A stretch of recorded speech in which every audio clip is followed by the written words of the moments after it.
السلام علیکم ورحمۃ اللہ وبرکاتہ۔ وعلیکم السلام ورحمۃ اللہ وبرکاتہ۔ میرے بعد آپ حضرات کو ایک مفصل اور مدلل خطاب سماعت فرمانا ہے انشاءاللہ عز و جل۔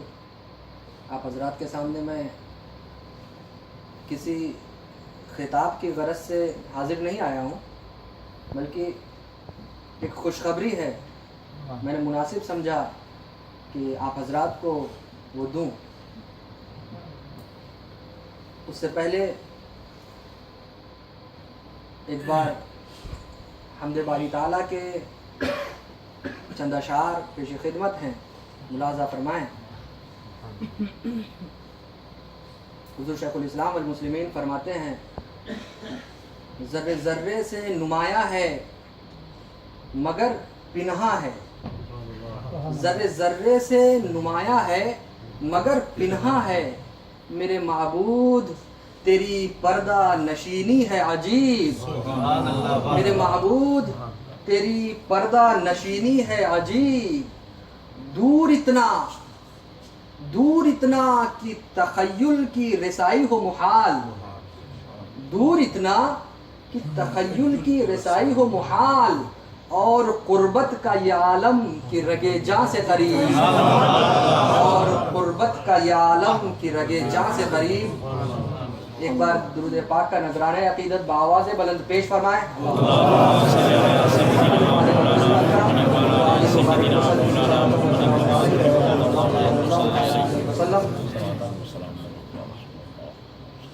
تو میں نے جس خوشخبری کی بات کی اس کی تمہید میں باندھنا چاہوں گا۔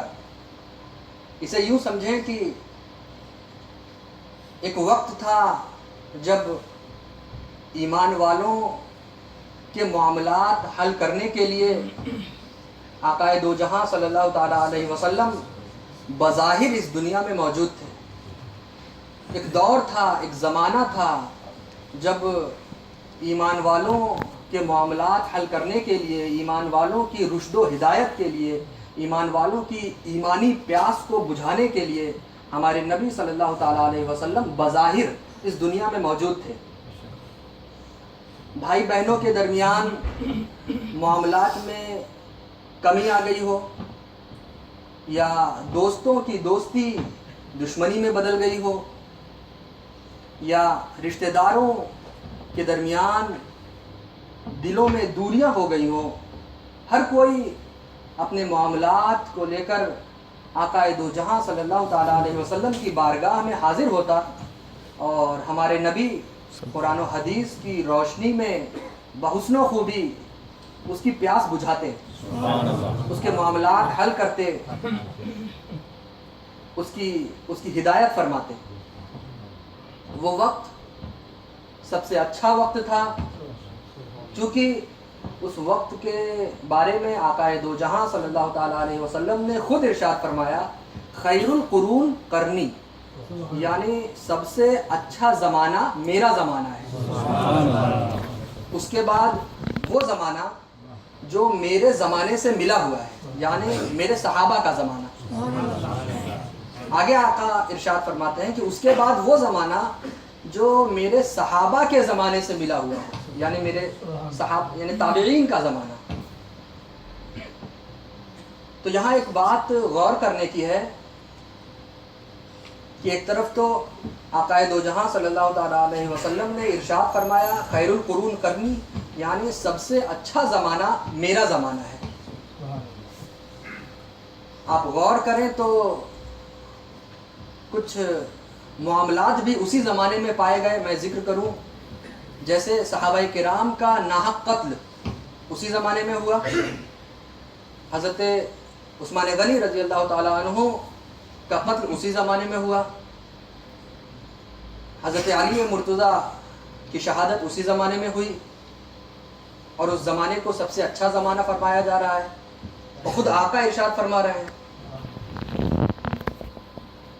جنگ جمل اسی زمانے میں واقع ہوئی، جنگ بدر اسی زمانے میں، جنگ صفین اسی زمانے میں، خود واقعہ کربلا کربلا کا واقعہ اسی زمانے میں پیش آیا اور اس زمانے کو سب سے اچھا زمانہ کہا جا رہا ہے. کیا کہنے واہ اور کہنے والا کون ہے؟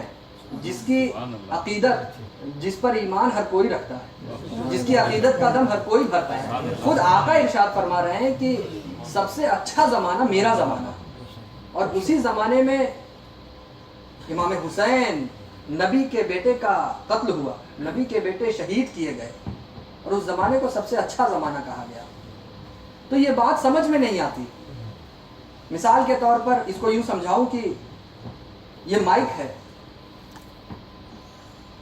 کیا ایسا ہو سکتا ہے کہ ایک ہی وقت میں یہ مائک اچھا بھی ہو اور خراب بھی ہو؟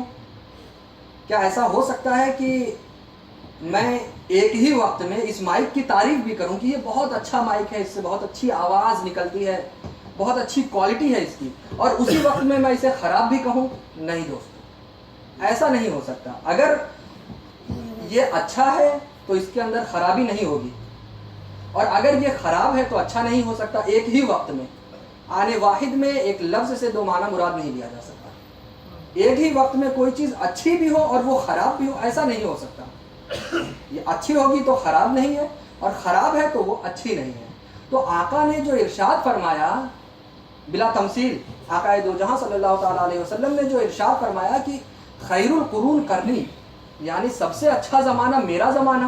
تو ایک طرف تو آقا نے ارشاد فرمایا کہ سب سے اچھا زمانہ میرا زمانہ، اور اسی زمانے میں یہ معاملات بھی پیش آئے. تو ایک ہی وقت میں دو چیزیں کیسے؟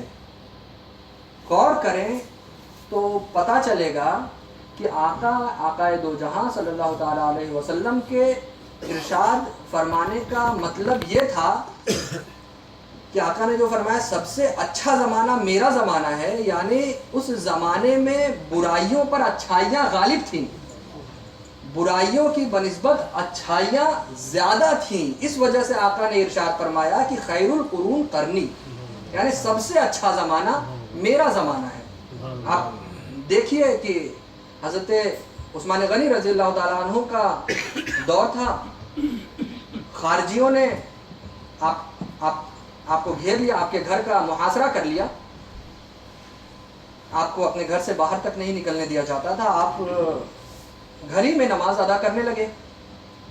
تو اس وقت کے جو صحابہ تھے وہ حضرت عثمان کے پاس حاضر ہوئے، آپ کی بارگاہ میں حاضر ہوئے، اور انہوں نے پوچھا کہ حضور آپ تو اب مسجد نبوی شریف میں نماز ادا نہیں کرا رہے ہیں، خارجیوں کا سردار، ان کا جو سردار ہے وہ مسجد نبوی میں نماز ادا کرا رہا ہے، باجماعت نماز پڑھا رہا ہے، تو کیا ہم اس کے پیچھے نماز پڑھیں یا ہم کیا کریں؟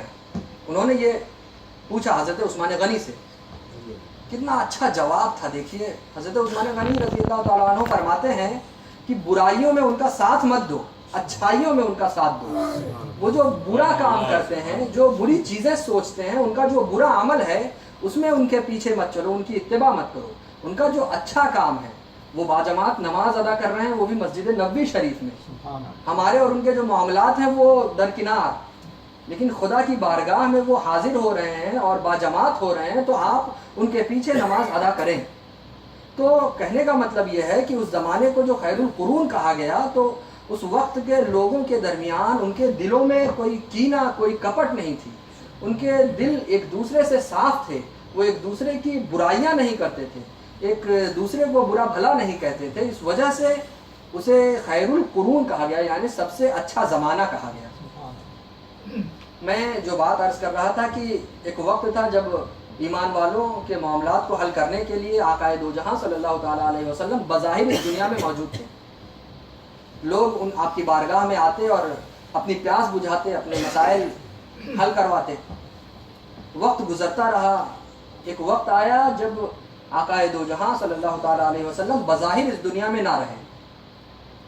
تو اللہ تعالیٰ نے اپنے محبوب نبی کی امت کے درمیان پیدا ہونے والے مسائل کو حل کرنے کے لیے اپنے محبوب نبی کے غلاموں کو آگے بڑھایا، اپنے محبوب نبی کے پیروکاروں کو آگے بڑھایا صحابہ کی شکل میں. جب آقا بظاہر اس دنیا میں نہ رہے تو صحابہ کرام آئے اور اللہ تعالیٰ نے ان کے ذریعے امت مسلمہ کی ہدایت فرمائی.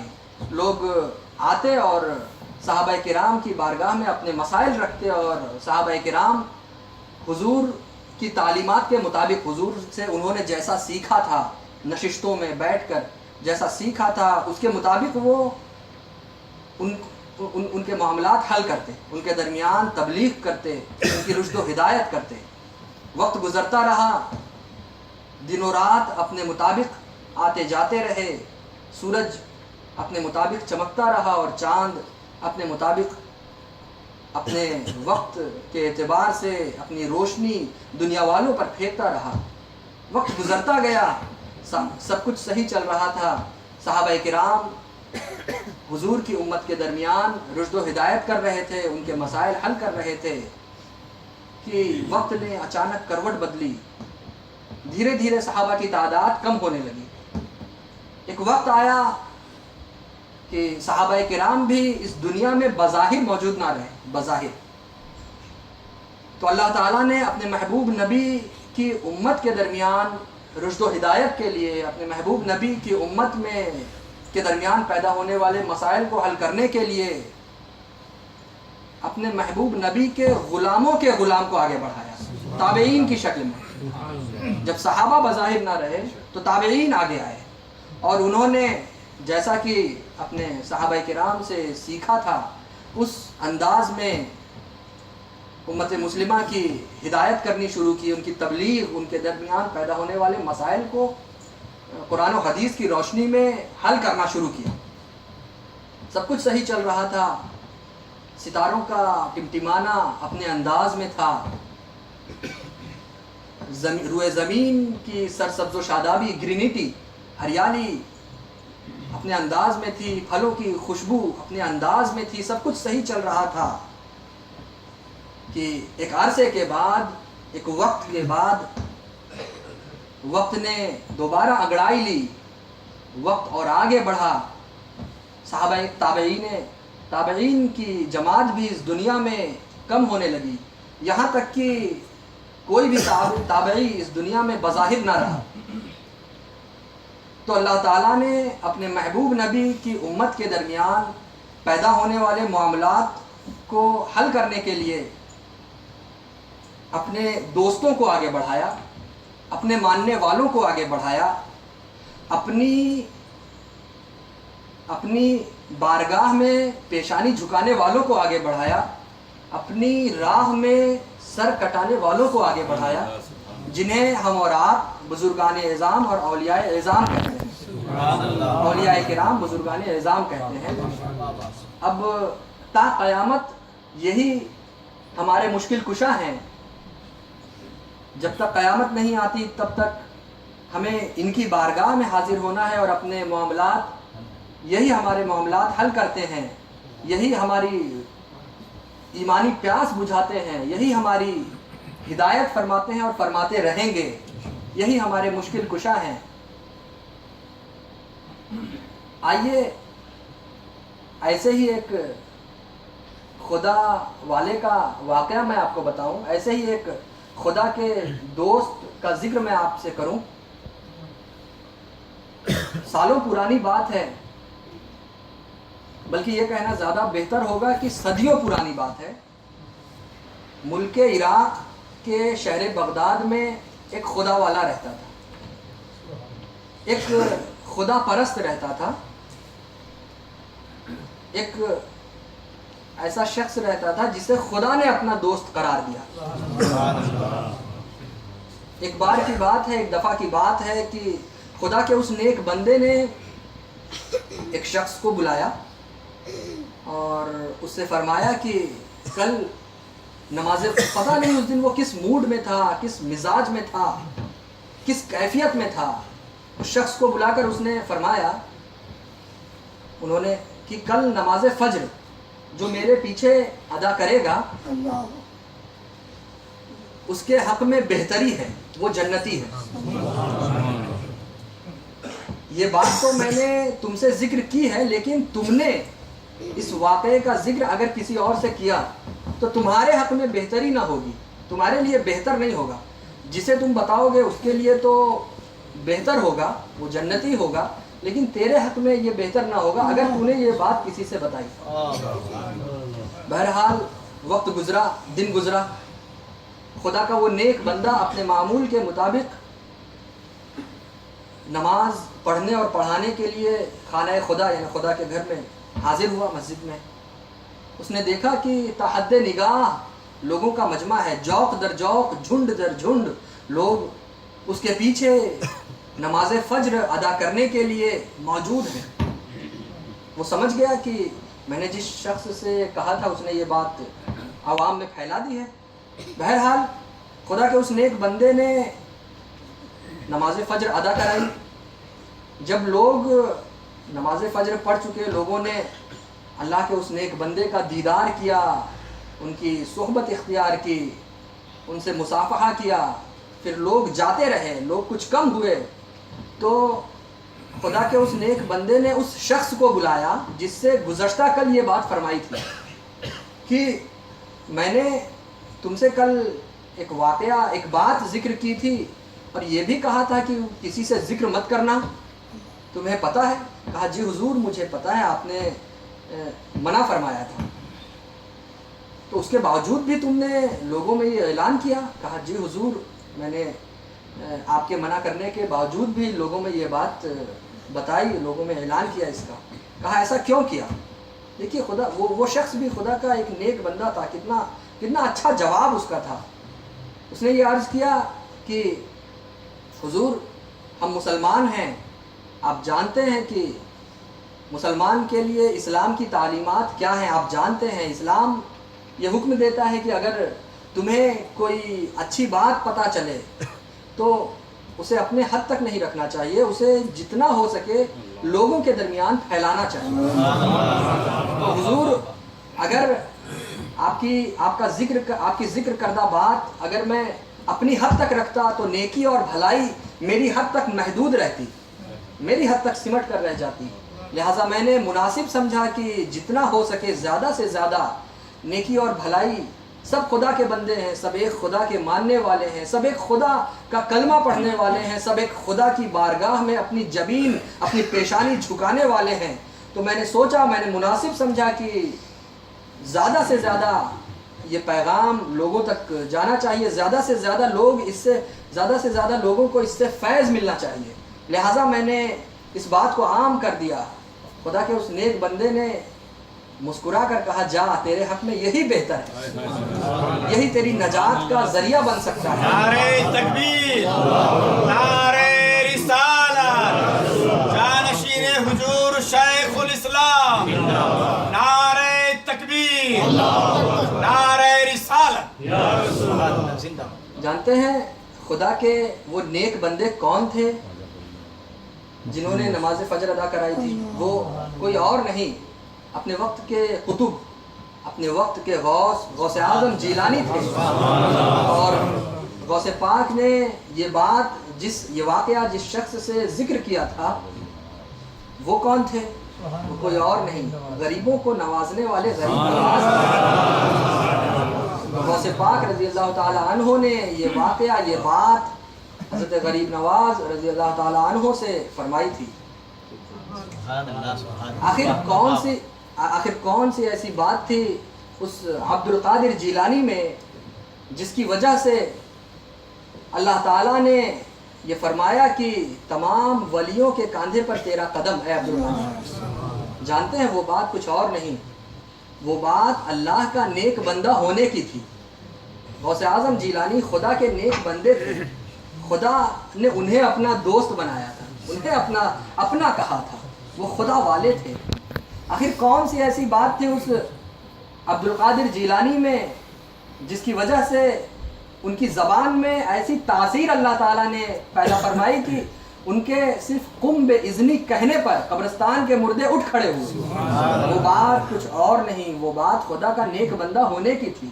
وہ خدا والا تھا، وہ خدا کا نیک بندہ تھا، امر بالمعروف اور نہی عن المنکر پر عمل کرنے والا تھا. یعنی اللہ تعالیٰ نے جن چیزوں کا حکم دیا انہیں اس انداز میں کرتے تھے اور جن چیزوں سے روکا اس سے باز رہتے تھے.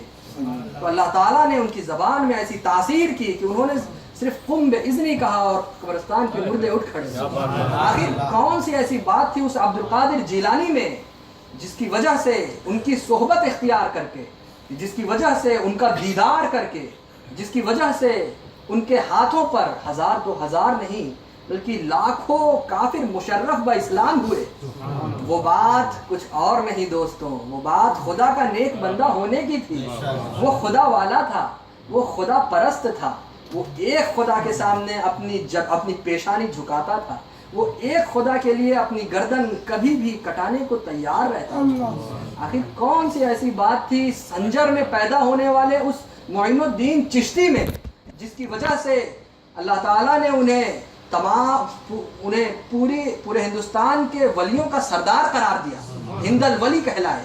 وہ بات کچھ اور نہیں، وہ بات خدا کا نیک بندہ ہونے کی تھی۔ وہ خدا کا نیک بندہ تھا، وہ اللہ والا تھا۔ آخر کون سی ایسی بات تھی اس معین الدین چشتی میں جس کی وجہ سے وہ غریب نواز کہلائے؟ وہ بات کچھ اور نہیں، وہ بات خدا کا نیک بندہ ہونے کی تھی، اللہ نے انہیں اپنا قرار دیا تھا۔ آخر کون سی ایسی بات تھی معین الدین چشتی غریب نواز میں جس کی وجہ سے ان کی صحبت اختیار کر کے، ان کا دیدار کر کے، ان کے ہاتھوں پر لاکھ دو لاکھ نہیں 90 لاکھ سے زائد کافر مشرف با اسلام ہوئے؟ وہ بات کچھ اور نہیں دوستوں، وہ بات اللہ کا نیک بندہ ہونے کی تھی۔ اللہ نے جن چیزوں کا حکم دیا وہ اسے کرتے تھے، جن چیزوں سے روکا ان سے باز رہتے تھے۔ آخر کون سی ایسی بات تھی اس معین الدین چشتی میں جس کی وجہ سے اللہ تعالیٰ نے ان کی زبان میں ایسی تاثیر پیدا کی کہ ان کے صرف ایک کہنے پر اناساگر جیسی بڑی ندی کا پانی ایک پیالے میں سما گیا؟ وہ بات کچھ اور نہیں دوستوں، وہ بات خدا کا نیک بندہ ہونے کی تھی۔ وہ خدا والا تھا، وہ خدا کا نیک بندہ تھا، وہ خدا کے احکامات پر اسی اعتبار سے عمل کرتا تھا۔ تو اس طرح کے اللہ والے تا قیامت آتے رہیں گے اور امت مسلمہ کی ہدایت فرماتے رہیں گے، نبی صلی اللہ تعالیٰ علیہ وسلم کے احکامات کو ہمارے اور آپ کے درمیان پھیلاتے رہیں گے۔ ایسا ہی اللہ تعالیٰ ہر دور میں اپنے ایک محبوب کو، اپنے پیارے کو، اپنے غلام کو، اپنے دوست کو بھیجتا رہے گا تا قیامت، اور ہمارے اور آپ کے درمیان پیدا ہونے والے مسائل کو حل کرواتا رہے گا۔ وہ ہمارے اور آپ کے منبع رہیں گے، مرجع رہیں گے، یعنی ہم اور آپ ان سے اپنی ایمانی تشنگی، ایمانی پیاس بجھائیں گے۔ ایسا ہی ایک خدا کا دوست، ایسا ہی ایک خدا والا ہمارے اور آپ کے درمیان میلوں کا سفر کر کے، سمندروں کو پار کر کے آپ کے ملک برطانیہ میں تشریف لایا ہے، جسے ہم اور آپ شیخ الاسلام والمسلمین کے لقب سے پکارتے ہیں، سید محمد مدنی میاں صاحب قبلہ۔ دوستوں، یہ اللہ کے وہ پیارے ہیں، اللہ کے وہ دوست ہیں جن کی بارگاہ میں حاضر ہونا، جن کی بارگاہ سے فیض لینا، یہ ہماری گناہوں کی نجات کا سبب بن سکتا ہے۔